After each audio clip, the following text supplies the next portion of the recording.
ഗൈസേ, അപ്പോൾ ഇൻട്രോ ഇവിടെ വെച്ച് എടുക്കാമെന്ന് വിചാരിച്ചു. ഞാൻ വന്നത് ഒരു മച്ചാനെ കൂട്ടാനാണ്. ഞാൻ വീട്ടിൽ ഒറ്റയ്ക്ക് ഇരുന്ന് മടുത്തു, ആരെങ്കിലും ഒപ്പം വേണം. അപ്പം നിങ്ങൾ വിചാരിക്കുന്നുണ്ടാവും കുതിരയില്ലേ എന്ന്. പക്ഷെ ഇവന് ഒരു ഇൻട്രോവേർട്ടാണ്. ഇവന് ഈ സംസാരങ്ങളോടൊന്നും താല്പര്യമില്ല. നമസ്കാരം കുഞ്ഞേ, ഞാൻ നിന്നെ എൻ്റെ വളർത്തുമൃഗമായി കൊണ്ടുപോയാൽ നിനക്കത് ഇഷ്ടപ്പെടുവോ? ഞാൻ നന്നായി നോക്കിക്കോളാം. അവന് വലിയ ജാടയാണ് ഗൈസ്.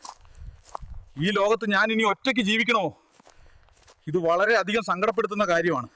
അങ്ങനെ കുറെ കഴിഞ്ഞ് ഒരാളെ കിട്ടിയിട്ടുണ്ട്. ഇവനെങ്കിലും ഒന്ന് റെഡിയായാൽ മതിയായിരുന്നു.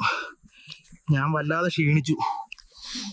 അങ്ങനെ അവസാനം ഇറച്ചിയും പൊറാട്ടയും വാങ്ങിത്തരാമെന്ന് പറഞ്ഞ് ആളെ കൂടെ കൂട്ടിയിട്ടുണ്ട്. ഇനി തിരിച്ചു പോവുകയാണ്. ഒരു 10-15 കിലോമീറ്റർ കാണും. അവസാനം ഞാൻ ഇവിടെ എത്തി. ഈ യാത്ര കുറച്ച് ദൈർഘ്യമുള്ളതായിരുന്നു, പക്ഷേ ഇത് പൂർണ്ണമായും മൂല്യമുള്ളതാണ്. ദീർഘയാത്ര കാരണം ഞാൻ ക്ഷീണിച്ചു. അതുകൊണ്ട് ഞാനൊരു 2 മണിക്കൂർ ഉറങ്ങാൻ പോവാണ്. 2 മണിക്കൂറേ ഉറങ്ങിയുള്ളൂ. ഇനി വേഗം വേട്ടയ്ക്ക് പോകണം, അല്ലെങ്കിൽ വിശന്ന് മരിക്കും.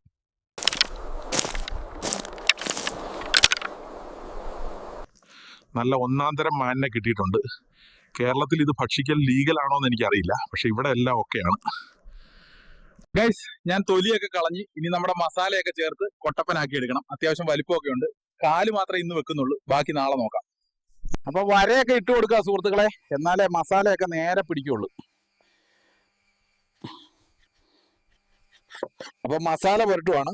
ഉള്ളു വരെ എത്തണം, എന്നാലേ നല്ല ജ്യൂസി ടേസ്റ്റ് കിട്ടുള്ളൂ. ഈ മസാല ഞാൻ തന്നെ ഉണ്ടാക്കിയതാണ്, വിൽപ്പനയ്ക്ക് ലഭിക്കുന്നതല്ല. ഗൈസ്, ഇറച്ചി 2 മണിക്കൂർ റെസ്റ്റ് ചെയ്യാൻ വെച്ചിരിക്കുകയാണ്. അപ്പോഴത്തേക്കും കുറച്ച് വിറക് ശേഖരിക്കാന്ന് വിചാരിച്ചു. എന്നിട്ട് അടുപ്പുണ്ടാക്കണം. ഞാനിപ്പോ എന്റെ ക്യാബിനിൽ എത്തിയിട്ടുണ്ട്. ഇനി കുറച്ച് പ്രധാനപ്പെട്ട കാര്യങ്ങൾ ഇരുന്നിട്ട് സംസാരിക്കണം. ഗൈസ്, നിങ്ങൾ പറഞ്ഞിട്ടാണ് ഞാൻ കുക്കിംഗ് വ്ളോഗ് ചെയ്യുന്നത്. അതുകൊണ്ട് നിങ്ങൾ വീഡിയോ ഒന്ന് ലൈക്ക് ചെയ്യണേ, പിന്നെ ചങ്ങായിമാർക്കും അയച്ചു കൊടുക്കണം കേട്ടോ. ഗൈസ്, നിങ്ങൾ ഇതൊക്കെ ചെയ്തു എന്ന് കരുതി ഞാനൊരു കിടിലം പാട്ട് അവതരിപ്പിക്കുകയാണ്. ആരാധകർ ശാന്തരായി നിൽക്കുക. ചിറപുഞ്ചി മഴയത്ത് നിലാവഞ്ചി തുഴയാതെ, ചിറപുഞ്ചി മഴയത്ത് നിലാവഞ്ചി തുഴയാതെ. കണ്ടോ, ഇതുപോലെ പാട്ടുകാരനാവണമെങ്കിൽ രാവിലെ എണീച്ച് സാധകം ചെയ്യണം, അല്ലാണ്ടേ ഉറങ്ങി ജീവിതം തീർക്കരുത് എന്ന് ഞാൻ നിങ്ങളെ ഓർമ്മപ്പെടുത്തുകയാണ്. ഇപ്പൊ ഏകദേശം ഇറച്ചിയിൽ മസാല പിടിച്ചിട്ടുണ്ടാവും. ഇനി ഒട്ടും വൈകിപ്പിക്കണ്ട, വേഗം അടുപ്പുണ്ടാക്കുക, തട്ടുക.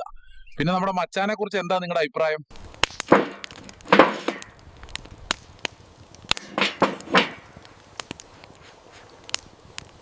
ഇറച്ചി അലുമിനിയം ഫോയിലിൽ പൊതിഞ്ഞെടുക്കുകയാണ് സുഹൃത്തുക്കളെ.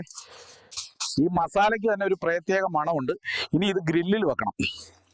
അപ്പൊ നമ്മുടെ സെറ്റായ അടുപ്പിൽ വെച്ചിട്ടുണ്ട്. ഇത് 2 ദിവസത്തിനെങ്കിലും തിന്നാനുണ്ടാവും. ഇറച്ചി വെന്ത് വരാൻ കുറെ സമയമെടുക്കും. അപ്പോഴേക്കും നമ്മുടെ പുതിയ അതിഥിക്ക് ഒന്ന് ചുറ്റി കാണിച്ചു കൊടുക്കാന്ന് വിചാരിച്ചു. അവന് പറ്റിയ അന്തരീക്ഷമാണിത്. ആൾക്ക് ഇഷ്ടപ്പെട്ടിട്ടുണ്ട്. പിന്നെ കുറെ പേര് ചോദിച്ചു, എവിടെയായിരുന്നു ഇത്രയും കാലം? ഞാനൊരു ചെറിയ വിവാഹ അന്വേഷണത്തിന്റെ തിരക്കിലായിരുന്നു. ഇപ്പോഴാണൊന്ന് വീഡിയോ എടുക്കാനുള്ള സമയം. അപ്പൊ ഗൈസ്, 2 മണിക്കൂർ കാത്തിരിപ്പിന് ശേഷം നമ്മുടെ ഫുഡ് തയ്യാറായിരിക്കുകയാണ്. നാരങ്ങ പിഴിഞ്ഞ് നമ്മുടെ യുദ്ധം ആരംഭിക്കുകയാണ്. നല്ല ടേസ്റ്റ് ഉണ്ട്. എനിക്കിവിടെ രതീഷും ചിത്തും ഒന്നും ഇല്ലാത്ത സങ്കടമുണ്ട്. എൻ്റെ മച്ചാൻ വെജിറ്റേറിയനാണ്. ഏകദേശമൊക്കെ കഴിഞ്ഞിട്ടുണ്ട്. ബാക്കി നാളേക്ക് എടുത്തു വെക്കാം. പിന്നെ നല്ലൊരു ഡ്രിങ്ക് വേണം. ഇനി കട എത്തണമെങ്കിൽ കുറെ ദൂരെ പോകണം. കട വരെ പോകേണ്ടി വന്നില്ല. ഇവിടെ വരുന്ന കുറെ മനുഷ്യർ ഉപയോഗിച്ച റെഡ് ബുള്ള് കാണാനുണ്ട്. അപ്പൊ തൽക്കാലം ഇതെടുക്കാം. നിങ്ങളുടെ പ്രൊഡക്റ്റ് നമ്മുടെ പ്രേക്ഷകരിലേക്ക് എത്തിക്കാൻ നിങ്ങൾ ആഗ്രഹിക്കുന്നുണ്ടെങ്കിൽ എനിക്ക് മെയിൽ അയച്ചാൽ മതി. ചെറിയ റേറ്റ് മാത്രമേ ഉള്ളൂ. പിന്നെ ഗൈസ്, എന്നും വേട്ടയ്ക്ക് പോകാൻ സാധ്യമല്ല. സോ നിങ്ങൾ ഇവിടെ പിടിച്ചു നിൽക്കാനുള്ള ടിപ്സ് കമന്റ് ചെയ്യുക. See you in next video. By.